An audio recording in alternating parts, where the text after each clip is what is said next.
Indiana House Republicans are planning to override Governor Eric Holcomb's veto of a bill that restricts the participation of transgender athletes in sports.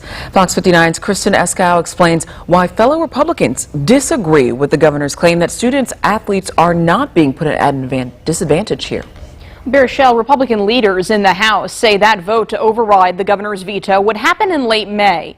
Today I spoke with the family of a transgender girl urging lawmakers against that move.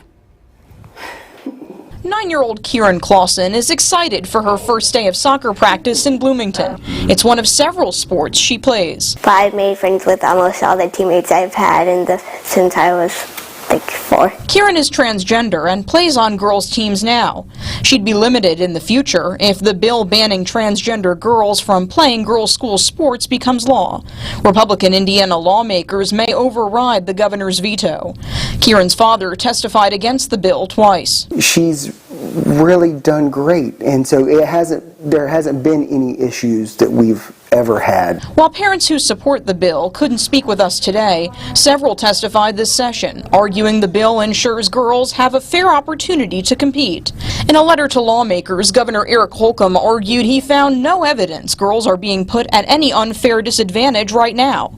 Indiana House Speaker Todd Huston disagreed in a statement, saying, quote, "This issue continues to be in the national spotlight, and for good reason, as women have worked hard for equal opportunities on the playing field, and that's exactly what they deserve." Advocates applaud the House Republicans' response. I think what we see is how quickly it only takes one male competing in a female category to quickly dominate. And that's why we need to take these proactive measures. Meanwhile, Nathaniel Clausen hopes the governor's veto stands. If you're really worried about this, let the IHSAA handle it the way they have been, because it hasn't been a problem. Now, a veto override in the Indiana legislature only requires a simple majority vote in both the House and Senate. Now, Republicans who have largely backed the measure hold a supermajority in both chambers. A spokesperson for the Senate President Pro Tem says the Senate will consider the veto override if it's approved in the House. Kristen Eskow, Fox 59 News. Kristen, thank you. Now, we talked with Senator Mike Braun today for his thoughts on the governor vetoing this bill.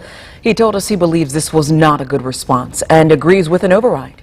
I think the governor did go against maybe what the majority of people are thinking across the country, especially in Indiana. And I thought the response maybe was a way to kind of sidewind around the essence of the discussion.